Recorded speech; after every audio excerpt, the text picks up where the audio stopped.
ಅಂದ್ರೆ ಸಾಕು ಪಾಕಿಸ್ತಾನ ಬಾಯ್ ಬಡ್ಕೊಳ್ಳೋಕೆ ಸ್ಟಾರ್ಟ್ ಮಾಡುತ್ತೆ. IPLಗೆ ಟಕ್ಕರ್ ಕೊಡ್ತೀವಿ, ಅವ್ರಿಗಿಂತ ಜಾಸ್ತಿ ನಾವೇ ಫೇಮಸ್ಸು, ನಮ್ಮಲ್ಲೇ ಸ್ಟಾರ್ ಆಟಗಾರರು ಇರೋದು ಅಂತೆಲ್ಲ ಬಿಲ್ಡಪ್ ಕೊಡ್ತಾರೆ. ಈ ಸಲ ಕೂಡ ಅದೇ ಡೈಲಾಗ್ ಹೊಡೆದಿದ್ರು.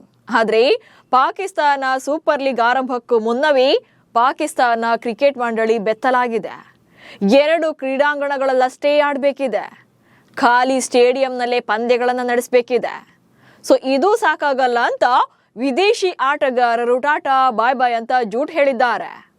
ಪಾಕಿಸ್ತಾನ ಸೂಪರ್ ಲೀಗ್ ಆರಂಭಕ್ಕೂ ಮುನ್ನವೇ ಆಗಿರುವಂಥ ಅಧ್ವಾನಗಳ ಬಗ್ಗೆ ಈ ವಿಡಿಯೋದಲ್ಲಿ ಹೇಳ್ತೇನೆ. ನಾನು ಶಾಂತ. ನೀವು ಸುದ್ದಿಯಾನದ ಸಬ್ಸ್ಕ್ರೈಬರ್ ಆಗೋದಕ್ಕೆ ಮರಿಬೇಡಿ. ಇಂಡಿಯನ್ ಪ್ರೀಮಿಯರ್ ಲೀಗ್ ಇದೇ ಮಾರ್ಚ್ 28ರಿಂದ ಗ್ರ್ಯಾಂಡ್ ಆಗಿ ಸ್ಟಾರ್ಟ್ ಆಗ್ತಿದೆ. ಅತ್ತ IPLಗೂ 2 ದಿನ ಮೊದಲೇ ಪಾಕಿಸ್ತಾನ ಪ್ರೀಮಿಯರ್ ಲೀಗ್ ಮಾರ್ಚ್ 26ಕ್ಕೆ ಶುರುವಾಗಲಿದೆ. ಇಂಟ್ರೆಸ್ಟಿಂಗ್ ವಿಚಾರ ಅಂದರೆ IPL ಆಡಿಯನ್ಸ್ಗಳನ್ನೆಲ್ಲ ನಾವು PSLನಲ್ಲಿ ಎಂಗೇಜ್ ಮಾಡ್ತೀವಿ ಅಂತಿದ್ದ PCB ಈಗ ತಮ್ಮದೇ ಅಭಿಮಾನಿಗಳನ್ನು ಕೂಡ ಕಳ್ಕೊಳ್ಳುವಂಥ ಸ್ಥಿತಿಗೆ ಬಂದಿದ್ದಾರೆ. ಯಾಕಂದರೆ ಲಾಕ್ಡೌನ್ ರೀತಿಯಲ್ಲೇ ಪಂದ್ಯಗಳನ್ನು ನಡೆಸೋಕೆ ಸಿದ್ಧರಾಗಿದ್ದಾರೆ.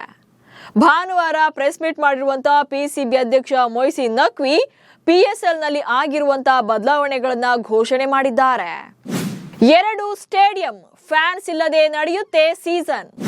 ಪಾಕಿಸ್ತಾನ ಸೂಪರ್ ಲೀಗ್ 11ನೇ ಸೀಸನ್ ಮಾರ್ಚ್ 26ಕ್ಕೆ ಸ್ಟಾರ್ಟ್ ಆಗುತ್ತೆ. ಇಂಟ್ರೆಸ್ಟಿಂಗ್ ಅಂದರೆ ಯಾವ ಪ್ರೇಕ್ಷಕರು ಇಲ್ಲದೆ ಪಂದ್ಯಗಳನ್ನು ನಡೆಸಬೇಕಿದೆ. ಅದು ಅಲ್ಲದೆ ಇಡೀ ಸೀಸನ್ ಕೇವಲ 2 ಸ್ಥಳಗಳಲ್ಲಿ ಮಾತ್ರ ನಡೆಸೋಕೆ ತೀರ್ಮಾನ ಮಾಡಲಾಗಿದೆ. PSLನಲ್ಲಿ ಫಾರ್ ದಿ ಫಸ್ಟ್ ಟೈಮ್ ಈ ಸಲ 8 ತಂಡಗಳು ಆಡ್ತಾ ಇವೆ.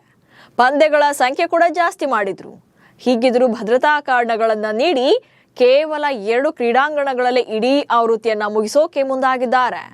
ಆ್ಯಂಡ್ ಒನ್ ಮೋರ್ ಥಿಂಗ್ ಏನಂತಂದ್ರೆ ಯಾವುದೇ ಪಂದ್ಯಗಳಿಗೂ ಕೂಡ ಅಭಿಮಾನಿಗಳಿಗೆ ಎಂಟ್ರಿ ಇರಲ್ಲ. ಸೊ ಖಾಲಿ ಸ್ಟೇಡಿಯಂನಲ್ಲೇ ಪಂದ್ಯಗಳನ್ನು ನಡೆಸಬೇಕಿದೆ. ಪೆಟ್ರೋಲ್ ಶಾರ್ಟೇಜ್ ಲೀಗ್ ಎಂದು ಫ್ಯಾನ್ಸ್ ಲೇವಡಿ. ಇನ್ನು ಪಾಕಿಸ್ತಾನ ಲೀಗ್ನ ಈ ಬದಲಾವಣೆಗಳನ್ನು ಕೆಲ ಅಭಿಮಾನಿಗಳು ಲೇವಡಿ ಮಾಡಿದ್ದಾರೆ. ಇರಾನ್, ಇಸ್ರೇಲ್ ಹಾಗೆ ಅಮೆರಿಕ ನಡುವಿನ ಯುದ್ಧದಿಂದಾಗಿ ಇಂಧನ ಹಾಗೆ ಅನಿಲ ಕೊರತೆ ಉಂಟಾಗಿದೆ. ಇದರ ಎಫೆಕ್ಟ್ PSLಗೂ ತಟ್ಟಿದೆ. ಪ್ರೆಸ್ ಮೀಟ್ನಲ್ಲಿ ಸ್ವತಃ PCB ಅಧ್ಯಕ್ಷರೇ ಇದನ್ನು ಹೇಳಿದ್ದಾರೆ. ಇಂಧನ ಬಿಕ್ಕಟ್ಟಿನಿಂದಾಗಿ ಪಾಕಿಸ್ತಾನದ ಪ್ರಧಾನಿ ಶಹಬಾಜ್ ಶರೀಫ್ ನಾಗರಿಕರ ಸಂಚಾರವನ್ನು ನಿರ್ಬಂಧಿಸುವಂತೆ ಒತ್ತಾಯಿಸಿದ್ದಾರೆ. ಹೀಗಾಗಿ ಸಾರಿಗೆಯನ್ನು ಕಡಿಮೆ ಮಾಡೋಕೆ ಹಾಗೆ ಇಂಧನವನ್ನು ಉಳಿಸೋಕೆ ಪಾಕಿಸ್ತಾನ ಮಂಡಳಿ ಕೇವಲ 2 ನಗರಗಳಲ್ಲಿ ಹಾಗೆ ಪ್ರೇಕ್ಷಕರಿಲ್ಲದೆ ಲೀಗನ್ನು ನಡೆಸೋಕೆ ನಿರ್ಧಾರ ಮಾಡಿದ್ದೇವೆ ಎಂದಿದ್ದಾರೆ. ಹಾಗೆ ಈ ಸಲ ಉದ್ಘಾಟನಾ ಸಮಾರಂಭ ಕೂಡ ರದ್ದಾಗಿದೆ. ಇನ್ನು PCBಯ ನಿರ್ಧಾರಕ್ಕೆ ಟಾಂಟ್ ಕೊಟ್ಟಿರುವಂಥ ಐಲ್ಯಾಂಡ್ ಕ್ರಿಕೆಟ್ ಮಂಡಳಿ PSL ಬರ್ತಾ ಇದೆ. ಲಕ್ಷಾಂತರ ಕ್ರಿಕೆಟ್ ಅಭಿಮಾನಿಗಳಿಗೆ ತುಂಬಾ ರೋಮಾಂಚನಕಾರಿಯಾಗಿದೆ. PSL ಅಂದರೆ ಪೆಟ್ರೋಲ್ ಶಾರ್ಟೇಜ್ ಲೀಗ್ ಅಂತ ಕಾಲೆಳೆದಿದೆ. ಮತ್ತೊಂದು ಕಡೆ ಕಳೆದ ವಾರವಷ್ಟೇ ಪಾಕಿಸ್ತಾನ ಮಿಲಿಟರಿ ಅಫ್ಘಾನಿಸ್ತಾನದ ಹಾಸ್ಪಿಟಲ್ ಮೇಲೆ ದಾಳಿ ನಡೆಸಿತ್ತು. ಹಾಗೆ 400ಕ್ಕೂ ಹೆಚ್ಚು ಜನ ಸಾವನ್ನಪ್ಪಿದ್ರು. ಇದಕ್ಕೆ ಪ್ರತೀಕಾರವಾಗಿ PSL ಪಂದ್ಯಗಳ ಮೇಲೆ ದಾಳಿ ನಡೆಸುವುದಾಗಿ ಅಫ್ಘಾನ್ ಎಚ್ಚರಿಕೆ ಕೊಟ್ಟಿತ್ತು. ಇದಕ್ಕೆ ಬೆದರಿ ಪಾಕಿಸ್ತಾನ ಹೀಗೆ ಗುಟ್ಟಾಗಿ ಪಂದ್ಯಗಳನ್ನು ಆಡಿಸಿದ್ದೇನು ಅಂತ ವಾದ ಕೂಡ ಇದೆ. ಹೀಗೆ ಪಂದ್ಯಗಳನ್ನು ನಡೆಸೋಕೆ PSL ಹಿಂದೆ ಮುಂದೆ ನೋಡ್ತಾ ಇದ್ರೆ ಅತ್ತ ವಿದೇಶಿ ಆಟಗಾರರು ಟೂರ್ನಿಯಿಂದಲೇ ಹೊರ ಬರ್ತಿದ್ದಾರೆ. PSLನಿಂದ ಹೊರಬಂದ 9 ವಿದೇಶಿ ಪ್ಲೇಯರ್ಸ್. ಪಾಕಿಸ್ತಾನದ ಜೊತೆ ಗಡಿ ವಿವಾದವನ್ನ ಹೊಂದಿರುವಂತ ಅಫ್ಘಾನಿಸ್ತಾನ ಈಗಾಗಲೇ ತನ್ನ ಆಟಗಾರರನ್ನ PSLನಲ್ಲಿ ಆಡದಂತೆ ನಿಷೇಧವನ್ನ ಹೇರಿದೆ. ಇದು ಸಾಲದು ಅಂತ ಕೆಲ ವಿದೇಶಿ ಆಟಗಾರರು ಲೀಗ್ನ ಆರಂಭಕ್ಕೂ ಮುನ್ನವೇ ಹಿಂದೆ ಸರಿದಿದ್ದಾರೆ. 2026ರ ಲೀಗ್ ಆರಂಭಕ್ಕೂ ಮೊದಲೇ 9 ವಿದೇಶಿ ಆಟಗಾರರು PSLಗೆ ಗುಡ್ ಬೈ ಹೇಳಿದ್ದಾರೆ. ಆಸ್ಟ್ರೇಲಿಯಾದ ಜೆಕ್ ಫ್ರೇಸರ್ ಮೆಕ್ಗುರ್ಗ್, ಆಸ್ಟ್ರೇಲಿಯಾದ ಸ್ಪೆನ್ಸರ್ ಜಾನ್ಸನ್ ಹಾಗೆ ಜಾನ್ಸನ್ ಚಾರ್ಲ್ಸ್ ಜೊತೆಗೆ ಗುಟಕೇಶ್ ಮೋತಿ PSLನಿಂದ ಹೊರಬಂದಿದ್ದಾರೆ. ದಕ್ಷಿಣ ಆಫ್ರಿಕಾದ ಓಟ್ನಿಲ್ ಬಾಟ್ಮನ್, ಇಂಗ್ಲೆಂಡ್ನ ಟೈಮುಲ್ ಮಿಲ್ಸ್, ಜಿಂಬಾಬ್ವೆಯ ಬ್ಲೆಸಿಂಗ್ ಮುಜ್ರಾಬಾನಿ, ರೆಹಮಾನುಲ್ಲಾ ಗುರ್ಬಾಸ್ ಕೂಡ ಹಿಂದೆ ಸರಿದಿದ್ದಾರೆ.